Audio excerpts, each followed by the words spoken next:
Dios me lo bendiga. El día de hoy estamos felices. Un episodio más de... Ay, se me olvidó el nombre. Conexión Vida. Experiencia vida. Decir... Ok, Perdón, comencemos perdón. de nuevo entonces.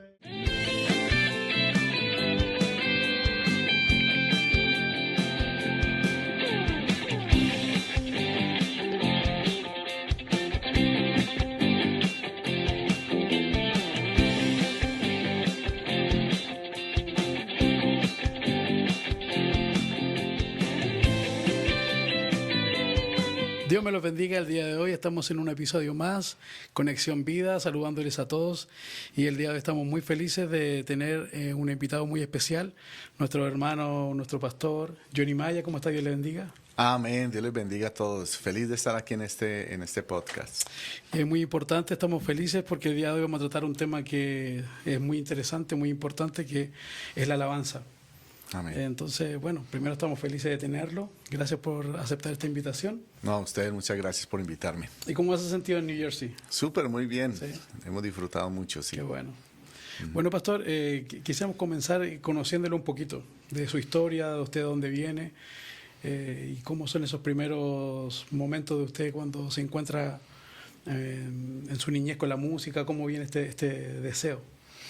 Bueno, yo nací en Colombia, un pueblito llamado Urrao, que últimamente se volvió famoso. Mis primeros pasos en la música fueron en la iglesia. Yo nací en un hogar cristiano y creo que mi primer recuerdo con la música era que hacíamos una especie de como de cascabeles con las tapas de las sodas, que las aplastábamos y con eso tocábamos en la iglesia, ya los sonábamos los niños. Entonces el pastor, viendo que los niños estábamos haciendo eso, nos puso a orar antes del culto. Nos envió a orar. Si no ora media hora antes del culto, no pueden sonar los cascabeles. Yo creo que desde ahí recuerdo yo que comencé como esa experiencia de tocar música en la iglesia. Luego ya cuando tenía como 5 años, mi papá comenzó a ver como la inclinación y el talento hacia la música y comenzó a pagarme profesores particulares para aprender a tocar guitarra. Y ya como a los 5 años, 5 años y medio, yo tocaba una guitarra en la iglesia que me quedaba grandísima. Yo tocaba la mitad y la otra mitad quedaba fuera en una banquita. Y era el show de la iglesia, el niño allá tocando la guitarra. Y esos fueron como los principios de mi acercamiento hacia la música. Oh, es muy lindo porque siempre fue inclinado en un ámbito de iglesia, siempre. Sí, siempre dentro Entonces, de ¿su la primer iglesia. instrumento cuál fue? La guitarra. La guitarra. Que siempre se convirtió en su instrumento más fuerte. Sí, es el instrumento donde tengo como las bases teóricas de la música, fue con la guitarra. Oh, y usted entonces estudió música.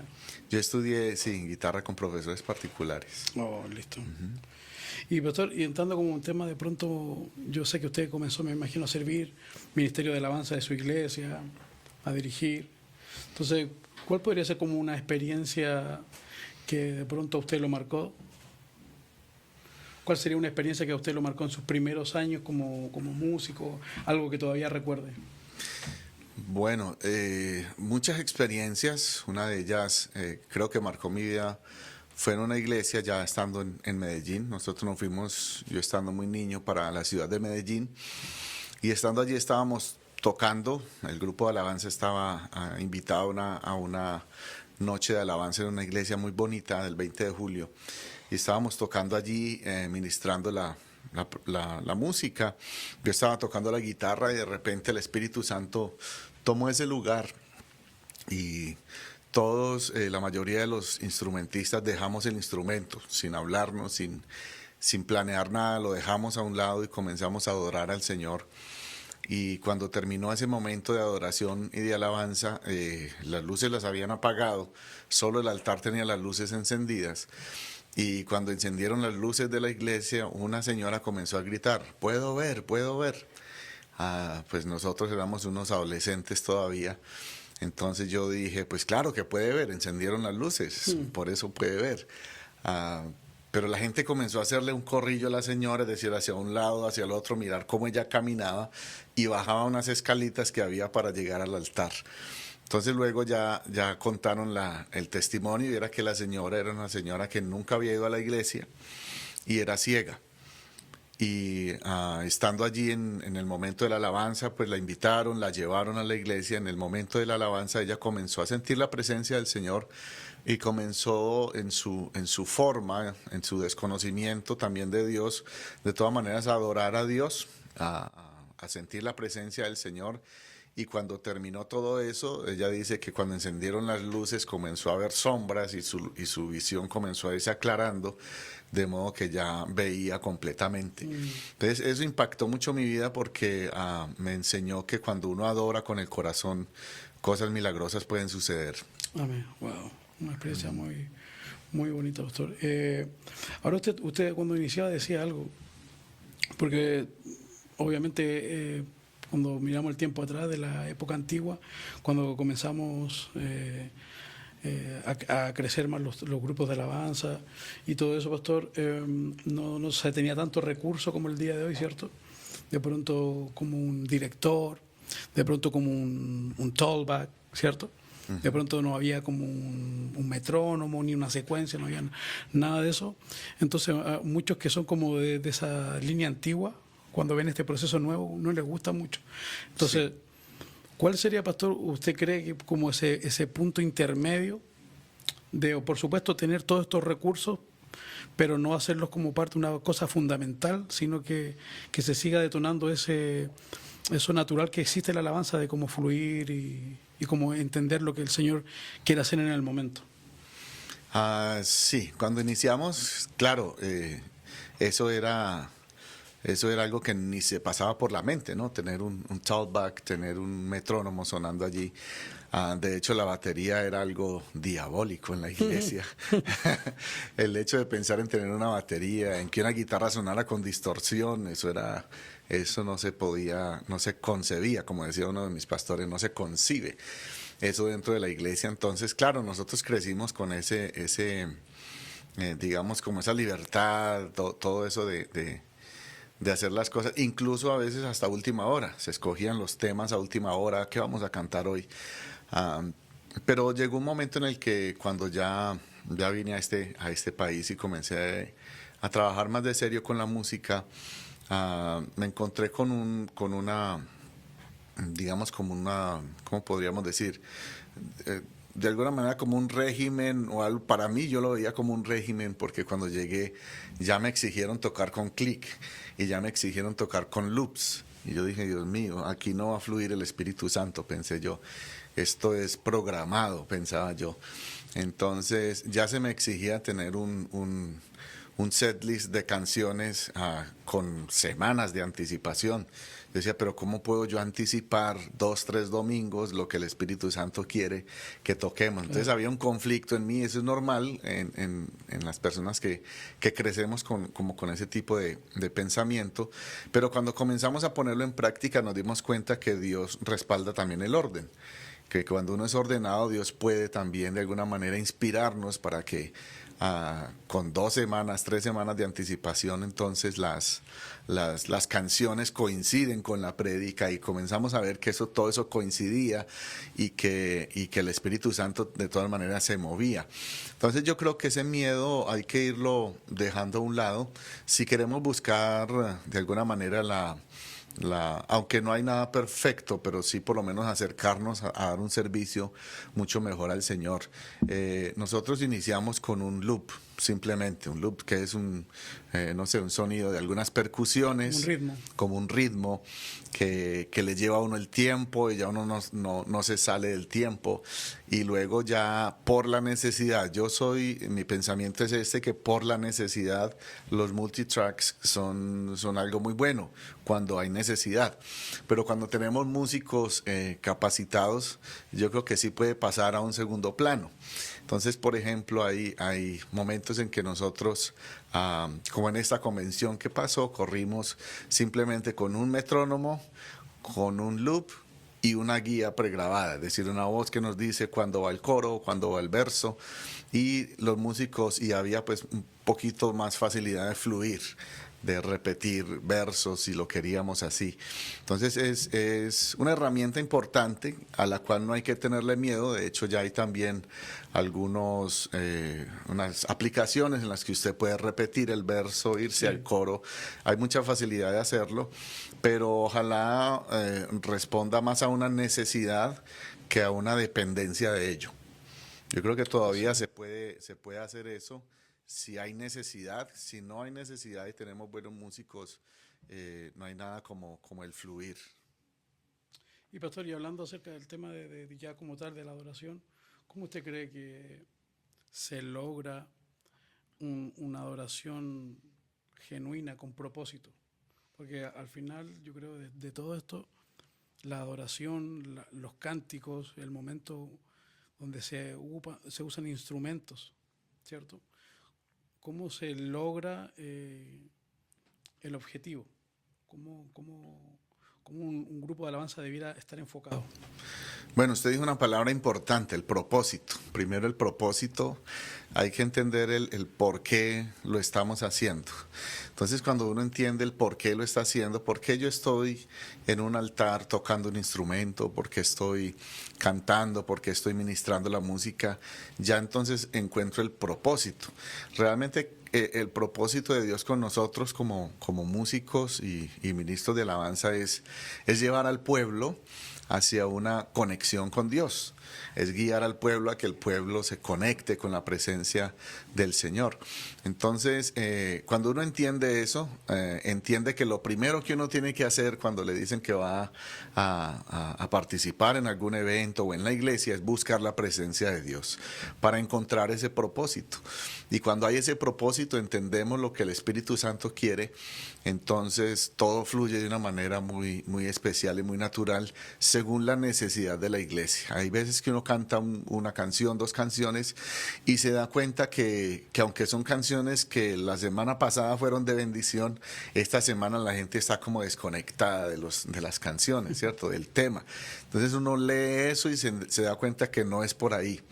¿Cierto? Entonces, cuando uno busca la presencia del Señor, está conectado con el Espíritu Santo, encuentra el propósito, y cuando uno entiende que el propósito es que la gente reciba un mensaje, que la gente reciba la presencia del Señor, que la gente se conecte, entonces uno comienza a fluir en ese propósito, y ese propósito también lo aleja a uno de muchas cosas, pensamientos que le llegan a uno naturalmente como músico, como pastor, como predicador. A veces que está uno predicando, está cantando, está haciendo algún servicio, siempre va a llegar un pensamiento de lo estoy haciendo bien, me salió bien, me sonó bien, y cuando uno entiende ese propósito, llega ese pensamiento, pero uno lo rechaza inmediatamente porque sabe que el propósito es que el Señor Jesús brille y no nosotros. Claro. Debemos entender que claramente en nuestras iglesias el momento de la adoración es algo muy importante. O sea, los músicos que nos van a estar viendo, los hermanos que nos están viendo, que nos van a estar ahí de pronto dando un like y estando aquí con nosotros en esta conversación, saben la importancia. Entonces también es para nosotros súper necesario siempre entender que el ministro que está parado adelante de alguna manera tiene una gran responsabilidad de lo que está haciendo. Así en ese es. momento estamos llevando al pueblo en adoración, entonces es muy importante que ese ministro sepa esa integridad que debe nacer dentro de él, no es manipular el pueblo, sino que es invitarlos a que adoremos juntos. Y yo siempre le digo a los muchachos del Grupo Alabanza, nosotros no podemos dar lo que no hemos recibido. Amén. Entonces yo no puedo esforzar al pueblo a adorar si primero no ha nacido una adoración dentro de mí. Exacto. O sea, yo no puedo glorificar a Dios si realmente para mí Dios no significa algo muy grande en mi vida. O sea, creo que todo parte en algo personal. Y como última pregunta, pastor, me gustaría, ¿por qué usted cree que la alabanza es importante dentro de un culto? Porque usted cree que tiene bastante protagonismo, porque es tan importante la música, la alabanza, la adoración, el momento musical dentro de un culto. Bueno, la palabra del Señor dice que hay que entrar por las puertas del templo con acción de gracias y con alabanzas. Entonces, desde el principio encontramos que al templo se entraba con alabanzas. Los hijos de Coré mencionan en uno de los salmos, en uno de esos momentos difíciles que ellos estaban pasando, porque por Dios no les era permitido entrar al templo. Entonces allí en la puerta del templo componían canciones, y en una de esas canciones o poemas que tenían se quejaban y se lamentaban porque recordaban cómo llevaban al pueblo hasta el lugar santo entre voces de alabanza y de júbilo. Así que desde el principio ha sido un común denominador dentro de la liturgia religiosa, si podríamos hablar así, que la música es algo importante. También es importante no solo porque aparece en la Biblia, sino porque hace parte de lo que nosotros le damos a Dios. Cuando uno va al culto, va primero a darle a Dios una ofrenda y luego entonces va a recibir de Dios la palabra. Y esa ofrenda entonces es ese sacrificio de alabanza, es esa vida dispuesta para Dios. Pero a través de la alabanza nosotros podemos también expresarle a Dios muchas cosas de nuestra vida, el agradecimiento.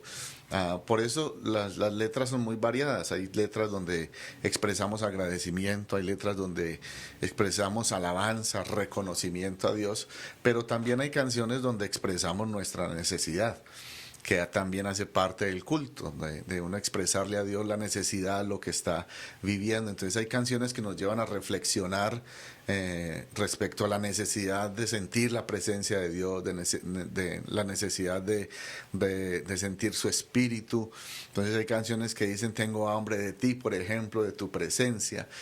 No es una alabanza a Dios, pero es una expresión de una necesidad hacia el Señor. Entonces todo eso hace parte de lo que hacemos nosotros en el culto. Eso es muy importante, y porque también a través de la música, no mirándolo desde el punto de mover los sentimientos de las personas, ni de mover las emociones, pero de todas maneras la música sí tiene algo muy, muy bello, que es que nos hace reflexionar y nos hace sentir cosas especiales. Pastor, para concluir, yo sé que hay un testimonio que usted tiene bien, bien bonito, muy lindo, de cómo Dios tocó su corazón cuando usted iba a venir a Estados Unidos, y usted vio algo como como en la pantalla. Si nos pudiera como comentar brevemente, cómo fue esa experiencia, para como concluir y ver que Dios a veces se mueve de muchas maneras diferentes, y el llamado de Dios se puede presentar de diferentes formas. Claro, sí, estábamos viendo la convención. Yo estaba en Colombia, perdón. Habíamos trabajado en la canción lema de la convención del 2012, que era Nuestra Hora ha llegado. Y habíamos trabajado en esa canción, y claro, yo estaba pendiente de la convención para escuchar la canción y para ver también lo que estaba sucediendo y recibir la palabra del Señor. Y después de la prédica, entonces pasó un joven con una bandera, vestido de soldado, y el misionero, el hermano Eliseo, pasó a hacer una oración. En esa oración entonces, o antes de la oración, él pidió que hubiese un joven o algunos jóvenes que quisieran abrazar la bandera de los Estados Unidos y servirle a Dios en los Estados Unidos. Pues yo no tenía ese pensamiento en ningún momento de estar viviendo, de venir a este lugar, pero el Señor me tocó allí a través de esa transmisión, y puse mi mano sobre la pantalla de la computadora donde estaba. De hecho, era una computadora prestada, estaba en una casa ajena, no era mi casa, y comencé a llorar. Sentí un dolor muy fuerte y yo no podía parar de llorar. Y pues, como dijimos en la convención, vino ese pensamiento a mi vida que literal me dijo: tonto, ¿qué estás haciendo? No tienes una visa ni de turismo, no tienes una visa religiosa, ni aspirar a una residencia como para ir a ese país y pensar en servirle al Señor. Y sin embargo yo seguí llorando. El Señor tocó mucho mi corazón, y después de eso pasaron 5 años en los que a mí se me olvidó lo que había sucedido. Después de esos 5 años a mí se me olvidó, pasaron muchas cosas.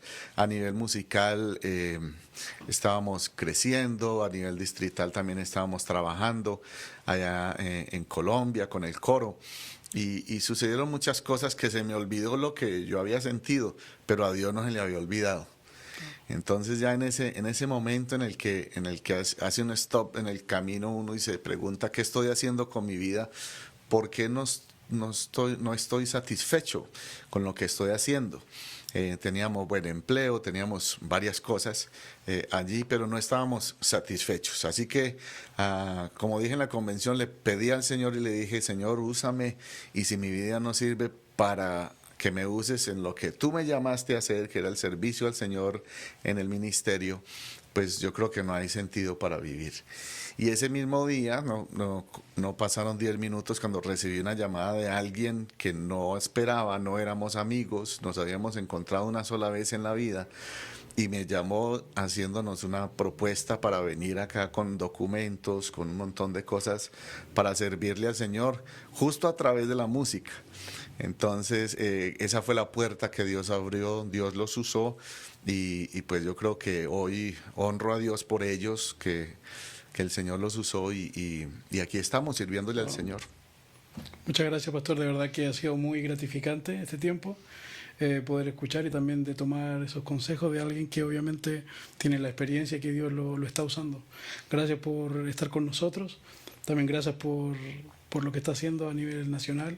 Ha sido de gran bendición y bueno, queremos invitar a que todos los que el día de hoy han visto este video puedan poner que estuvieron con nosotros, que les gustó, y también mandarnos un saludo. Muchas gracias de verdad, Pastor Johnny, por estar el día de hoy con nosotros, y que Dios me lo bendiga. Amén, hermano Abraham, y gracias a todos los que están conectados. Que el Señor les bendiga, les ayude y a sacar adelante esos ministerios que el Señor nos ha regalado. Amén. Dios me lo bendiga a todos. No se olviden de suscribirse y seguirnos. Esto es Conexión Vida.